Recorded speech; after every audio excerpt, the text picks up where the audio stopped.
Alicia tiene el País de las Maravillas. Los hobbits tienen a la Tierra Media. Aslan tiene Narnia. Conan tiene Hiperbórea. Pero cuando yo soñaba con ir a un lugar de aventuras, siempre soñé con Melniboné, o, como pronuncia en inglés, Melnibonai. Todos los otros aventureros tienen su mérito. Son como buenas cervezas, pero cuando Elric apareció, era como un vaso de whisky añejo. Elric es un personaje clave en la fantasía porque es uno de los dos héroes alternativos más importantes. El otro es Conan el Bárbaro. Si aún no has visto nuestro video sobre Conan el Bárbaro, te dejamos un enlace para que vayas a él por aquí arriba. Si Conan es el primer héroe alternativo, es porque sus acciones y ocupaciones son contrarias al código caballeresco. Conan no hace lo que los típicos héroes de las novelas de caballería harían. Cuando un héroe es romántico, Conan es lujurioso. Cuando un héroe es noble, Conan es avaricioso. Pero por otro lado, Elric es friki, atormentado y hechicero. O sea, no es el rey Arturo. Lejos no lo es. Tampoco es el bueno del mago Merlín. Se parece un poco más a Morgana. Si un héroe siempre es alguien fornido y saludable, Elric es débil y enfermo, más parecido a un cadáver y usa drogas para mantenerse vivo. Si el héroe típico es un hombre de acción, un tipo honrado, algo inconsciente pero directo, Elric es un tipo culto, traumado, reflexivo y cínico. Si el héroe típico se enfrenta a la magia, Elric usa la magia. Si el héroe común empieza de abajo y llega a ser un líder o un rey, Elric empieza siendo un emperador y termina bien abajo. O sea, lo que hicieron fue cambiar el orden. Algo así. Es un héroe ambiguo, o como diría mi abuelo, de moral dudosa. No es un campeón del bien o de la comunidad, ni un defensor de la justicia o de los débiles. Hoy, en Detective de Letras, investigaremos a Elric de Melnibonai. Detective, ¿y por qué el hoodie? Porque no tenía más ropa negra para parecerme a Elric. ¿Pero él se viste todo de negro? La mayoría de las veces lo presentan vestido con mucho negro. Ah, no, pensé que era así como Robin Hood. No. Pero te queda como chiquito mi saco. Sí, es que como te digo es tuyo. Y menos mal que la toma es de aquí para arriba, porque de aquí para abajo lo tienes todo decorado de comida. No sé si esto era espagueti, pero esto indudablemente es arroz con pollo. ¿Tú guardas aquí para más tarde? Oye, no hables mal de mí en público, que van a decir que yo no lavo la ropa. Michael John Moorcock, el autor de Elric, es un británico nacido en 1939, que fue un auténtico niño prodigio. Con 17 años ya era editor de la revista Tarzan Adventures, con 18 escribió su primera novela, con 19 trabajaba en la Sexton Blake Library, y de ahí que a nadie le extrañara que con solamente 24 años acabara en el puesto de editor de la revista New Worlds. Es un escritor particularmente de ciencia ficción que ha publicado novelas literarias así como thrillers cómicos, novelas gráficas y no ficción. Ha trabajado como editor y también es un músico de éxito. Es mejor conocido por sus novelas de Elric de Melnibonai, que fueron una influencia fundamental en el campo de la fantasía entre las décadas de 1960 y 1970. Muchas de las novelas y cuentos de Moorcock tienen lugar en un multiverso compartido, una serie de universos paralelos interconectados y mundos alternativos que van desde el Big Bang hasta el fin de los tiempos y desde el planeta Tierra hasta galaxias lejanas. O sea, estás hablando del multiverso que también están en otros cómics. Sí, del multiverso que explotan muy a menudo DC y Marvel. Es una copia. Bueno, es un concepto que no tiene dueño, pero lo hizo primero Michael Moorcock. Válido. Todas estas regiones de espacios y líneas de tiempo paralelas reciben influencia de dos fuerzas metafísicas que están todo el tiempo opuestas entre sí. Y no hablo del bien y el mal, hablo de la ley y el caos. Estas representan una situación perpetua y un desorden en constante cambio, dado que un claro predominio de la ley o el caos borraría toda la vida en el multiverso. Una tercera fuerza, conocida como equilibrio cósmico, impone ciertos límites a los poderes de la ley y el caos, que a su vez aseguran la existencia continua del multiverso. El campeón eterno, que es el héroe o el gran héroe de Michael Moorcock, es un paladín designado del equilibrio que seguramente existirá en todos y cada uno de los mundos y en las diversas épocas del multiverso, de modo que la ley y el caos se mantengan perpetuamente bajo control. Sin embargo, muy a menudo el campeón eterno no conoce su papel o lucha en contra de su papel, sin lograr nunca triunfar. Elric de Melniboné es una de las encarnaciones del campeón eterno. Tal vez sea la más conocida, pero no es la única a la que se le han hecho historietas. También las hay sobre Corum y sobre Dorian Hagmund. Ya haremos esos videos si tenemos el tiempo, la oportunidad y si ustedes los piden. ¿De qué trata? Elric vive en un mundo mágico que existió antes del nuestro. De hecho, Elric no es humano, es un melnibonés, miembro de una raza élfica. Sí, Elric es un elfo. Es de noble cuna, hijo del emperador Sadric y heredero al trono, el cual rivaliza con su primo Jyrkun. Físicamente débil, el anémico Elric debe usar drogas para poder mantener su salud y su vitalidad. Desde su niñez leyó muchísimo en la inmensa biblioteca real y aprendió sobre el mundo afuera de la isla Reino que habita. Quizá debido a ese estudio en profundidad y a diferencia de otros miembros de su raza, Elric tiene conciencia. Es testigo de la decadencia de su cultura, que alguna vez gobernó todo el mundo conocido, y se preocupa por el surgimiento de los reinos jóvenes poblados por seres humanos, junto con la amenaza que representan para su imperio. O sea que estamos hablando de una persona no muy popular, que le gustan los libros. Yo creo que por aquí hay gente así. Son terribles. Son terribles. Sí, los llaman nerds. Bueno, en la época de Elric no los llamaban así. Entonces, Les decían cosas peores, casi siempre terminadas en Uta. pero a mí me caen bien los nerds. ¿Será porque yo soy una? A mí también. Oye, pero no le hagan bullying al pobre anémico. La gente que tiene anemia merece vivir feliz, como yo. Elric lo intentó. Debido al desprecio introspectivo de Elric hacia él mismo, Elric, necesitas ayuda psicológica, y el odio hacia las tradiciones melnibonesas, sus súbditos lo encuentran extraño e insondable. Sin embargo, su primo Jyrkun interpreta tal conducta como debilidad y planea la muerte de Elric. Para complicar más las cosas está Saimoril, la hermana de Jyrkun, que está profundamente enamorada de Elric. Pero Jyrkun la desea y parte de su plan de usurpación es casarse él mismo con ella. Esa idea de el incesto entre las familias reales ya la hemos visto en Game of Thrones. Pero esto fue primero. Total. Bueno, pero es que esos temas son muy escabrosos, mejor ni hablemos. De acuerdo. Más allá de su habilidad con las hierbas y con las medicinas, que es bastante notable, Elric es un consumado hechicero e invocador. Como emperador de Melniboné, Elric puede pedir ayuda al patrono tradicional de los emperadores de Melniboné, Arioch, un señor del caos y duque del infierno. Desde la primera historia, Elric utiliza pactos y contratos antiguos no solo con Arioch, sino también con otros seres, algunos de ellos dioses, otros demonios sin corbatín. ¿Demonios? Sí, como el demonio ñojo, para que le ayuden a cumplir sus tareas. Oye, pero entonces este personaje es algo así como un mix raro entre un nerd, o sea, como un Harry Potter, como un Merlín mago y como un antihéroe.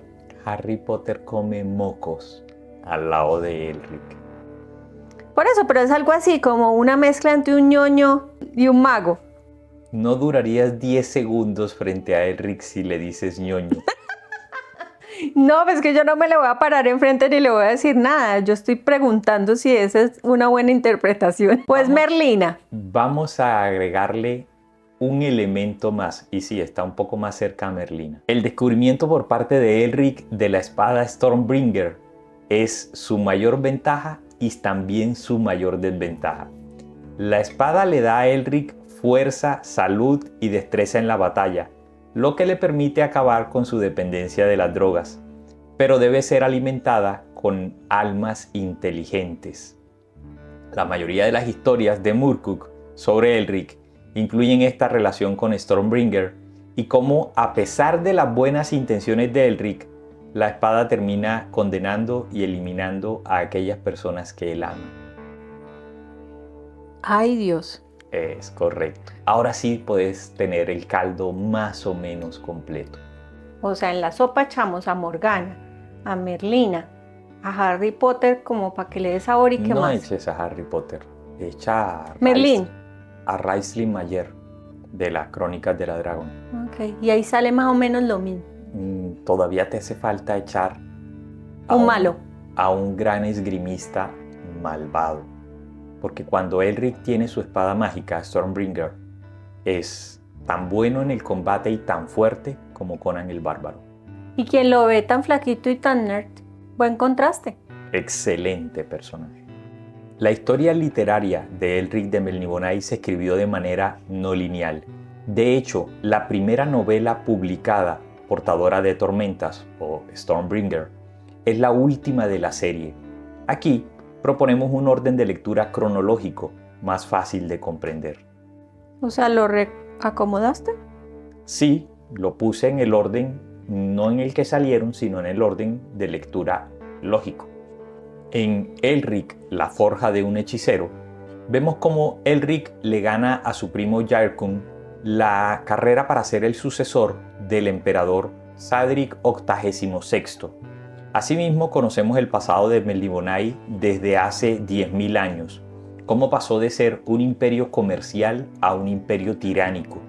Conocemos a los personajes principales de la saga, a Ariok, duque del caos, a Saimoril, primer amor de Elric, a la espada negra Stormbringer y a varios pueblos del mundo del héroe, así como su camino al trono como emperador de Melniboné. Elric de Melniboné es la colección de Fierce que adaptó al cómic las novelas del mismo título, que medio publicó en España Tebeos S.A. entre 1988 y 1989. Una lástima el fracaso de esta editorial, porque proponía cómic adulto a un mercado mayoritariamente adolescente. A la editorial española le dio tiempo a editar en 13 números las dos primeras novelas del héroe. Esta colección comienza narrando cómo Elric, emperador de Melniboné, se encuentra aburrido en su condición de gobernante de un reino que se encuentra a las puertas de la decadencia absoluta, de sus gentes y sus costumbres, pues en su interior considera que muchas de las cosas que se esperarían de un melnibonés no son correctas. Como lo dijimos, Elric tiene conciencia. Esta condición contemplativa del emperador hace que muchos de sus allegados y de sus subalternos se cuestionen las capacidades de éste para gobernar. Entre estos está el que desea su caída más que nadie, que es Jyrkun, su arrogante primo, quien ve con desespero y frustración cómo Elric dedica más tiempo a la lectura y menos al arte de gobernar a los melniboneses y a devolverle la grandeza de la que una vez gozó el reino. Pero pronto las cosas cambian cuando Jyrkun ve en el intento de invasión de las flotas de los reinos jóvenes la oportunidad perfecta para derrocar y dar muerte a su despreciable primo. En un desesperado intento por continuar con vida, Elric acude a la magia aún en contra de su moral, invocando a Straasha, señor del mar. Todavía con vida, aunque no lo crea, Elric acude al trono de Rubí, donde una desagradable sorpresa aguarda a su primo Jyrkun. Este, desconocedor de esta situación, ingresa arrogante y triunfal a la ciudad de ensueño, donde todos lo reciben como el nuevo emperador. Pero en un giro inesperado de la vida, es Elric quien termina convirtiéndose en el emperador que tanto deseaban ver en su persona, o sea, un Elric molesto, emputado, bravo, cruel y vengativo. Esos son los peores. Sí. Jairkun, asombrado y perjudicado, huye de su destino en la isla del dragón, no sin antes secuestrar a su hermana Saimoril y llevarse consigo un ejército de renegados. Esta circunstancia hará que todos los esfuerzos del emperador se centren en atrapar a Jairkun y liberar a su amada de sus garras, al punto en que él mismo partirá hacia los reinos jóvenes para buscarlo. Un error de alguien que acaba de ser coronado como emperador. ¿Y lo bajan? Sí. Pero es que él debió haber cogido fuercita. Total. Y luego sí decapitar a todo. Que le corten la cabeza. Que le corten la cabeza. La ciudad de los sueños pertenece a la tercera novela. Es el mejor cómic de todos por el gran trabajo del dibujante. El atractivo dibujo y la buena narración hacen olvidar el pobre color para los estándares actuales. Porque la historia es simple pero original y tiene todo lo que hace grande a Elric de Melniboné, ser lo opuesto al típico héroe. Aquí el héroe destruye en vez de salvar, mata a su novia en vez de rescatarla y pierde en vez de triunfar. En esta historia nos encontramos al príncipe albino fuera del trono de Rubí, símbolo del poder del emperador de Melniboné, usurpado por su primo Jairkun. Al principio de esta historia vemos un pacto entre Elric y los señores de los mares, un grupo de humanos de los reinos jóvenes, por el cual el exiliado les ayudará a sortear el laberinto que lleva a Imrir, la capital del decadente imperio, pero pone dos condiciones: que Imrir no sea destruida hasta los cimientos y que el usurpador Jairkun y su hermana Saimoril sobrevivan. Poco de esto se cumple. Elric no presenta las típicas historias de fantasía. Elric Stormbringer es la adaptación del cómic de la última novela, Stormbringer. Recoge una historia corta introductoria guionizada por Neil Gaiman, admirador del personaje, en la que Gaiman nos cuenta que Murkuk, que despertó en él el deseo de ser escritor. Sí, Neil Gaiman es el creador de Sandman. Ya centrándonos en la miniserie, es el mejor y más espectacular libro de la saga. El guión es demasiado literario para un cómic. El final es la parte apocalíptica de la historia de Elric, pero también es el génesis de nuestra historia como seres humanos. Bueno, pero ¿hay algo que no sea bueno en ese cómic? ¿Qué tal la gráfica? Bueno, las distintas historietas de Elric han sido producidas por diferentes casas. Algunas tienen una gráfica maravillosa, otras no tanto. Elric, el equilibrio perdido. Tenemos una miniserie de 4 tomos que, a pesar del título, no es una historia de Elric, sino del campeón eterno de Murkuk.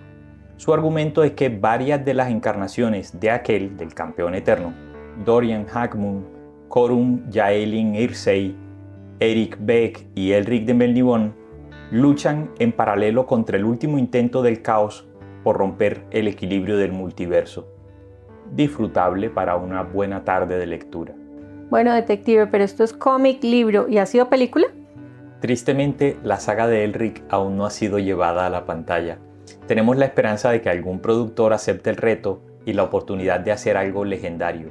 Legendario, no cualquier huevona.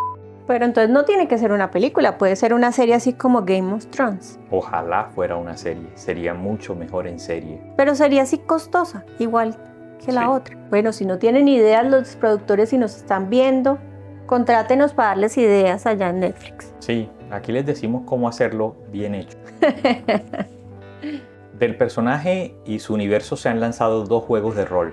Stormbringer en 1980, heredado a su vez, aunque simplificado, de RuneQuest de 1978, pero con algunas diferencias, y Elric de 1993.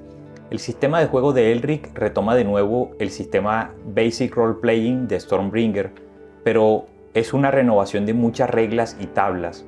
En él se actualizó el trasfondo, el combate, y la magia ya no es tan tremendamente poderosa y asequible como lo es en Stormbringer. La verdad es que, aunque Elric es una creación en verdad maravillosa, no es del todo pura. Murkuk puso un poco del personaje de Kullervo de la mitología finlandesa en él, Podemos ver partes de la esencia de su espada mágica Stormbringer en la novela de Paul Anderson, La espada rota, y mucha de su personalidad y apariencia albina es del personaje de Monsieur Zenith de las historias de Sexton Blake. Vamos, búsquenlos a todos en Google. Jueguen un rato a ser detectives de letras. ¿Y tú has jugado esos juegos? Sí, son buenos. ¿Tú no nos has contado, no les has contado a ellos lo nerd que eres y que te encanta el rol? No escondas esa parte de tu vida. Son los secretos sucios de mi pasado. Deberíamos hacer algo sobre el rol. Mis 30 años como Dungeon Master. Uy, Master. Mis respetos. Pero, si bien Elric no es una creación del todo pura, hay muchos que han tomado elementos de él. No podemos negar que hay partes de Elric en Morfeo de las historias de Sandman de Neil Gaiman, en los Targaryen de Game of Thrones, en Geralt de Rivia de The Witcher, en Drizzt Do'Urden de Dungeons and Dragons y en muchos otros como Arthas de Warcraft, Brynden Rivers, Kain de Legacy of Kain. Así que el Lobo Blanco no le debe nada a nadie. La poderosa espada negra demonio de Elric, Stormbringer, no es única en su tipo. Tiene una gemela llamada Mournblade que Jair Kun utiliza para enfrentar a Elric con funestas consecuencias para el primo del héroe. La espada negra es un arquetipo cósmico, capaz de existir en cualquier universo en casi cualquier forma.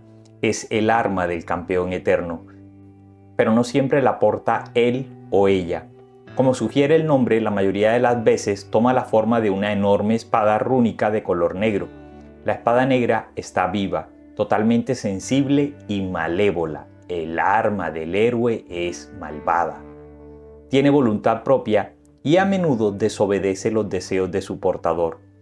La espada negra devora las almas de sus víctimas, pudiendo incluso matar dioses. Ten cuidado que viene el invierno. Eso a Elric no le da miedo. A Sherlock, sí. Si esta es tu primera vez en Melniboné, ten cuidado. Hay dragones durmiendo bajo la ciudad de Imrir, esperando ser llamados a la guerra. No es un lugar para débiles de corazón. Si ya has estado antes aquí, bienvenido. Recuerda el camino que te trajo. Con cualquier mal conjuro puedes terminar vagando por el multiverso. Si eres tan valiente como para explorar las tierras de Elric y vivir sus aventuras, alista tu espada mágica, porta tu mejor armadura y busca el enlace que te dejamos en la descripción de este video para que tengas acceso a las historietas de las que hemos hablado y a su colección de novelas en formato EPUB. ¿También las novelas no las van a dar? Sí, son imperdibles. Vale la pena acercarse a esas novelas. ¿Son muy largas? Normales. O sea, así como la Biblia. No. Más o menos alrededor de 250 a 300 páginas. Un libro normal. Ok. Soy Jota y esto es Detective de Letras. Si te gustó, like, campanita, suscribirse, compartir. Nos vemos en el próximo video, investigando otro tema. Uy, Sherlock, ¿y usted no se va a disfrazar hoy? Es que si se disfraza no lo reconocemos. Ay, sería bueno que cambiara esa expresión de bravo todo el tiempo. No le hables de disfraces que se quiere poner el turbante de Calimán. Ay, ¿no ha podido superar el de Calimán? No, no, no. Supérelo, mijo. Sherlock. ¿Tú no eres Sherlock? Chudeca. ¡Chu! Yo sí decía. Usted no quiere ni trabajar ya, ¿no? Si va a mandar un reemplazo, que sea un detective calificado. Consígame a Vareta. Ya quedó aburrido. Párale un poquito.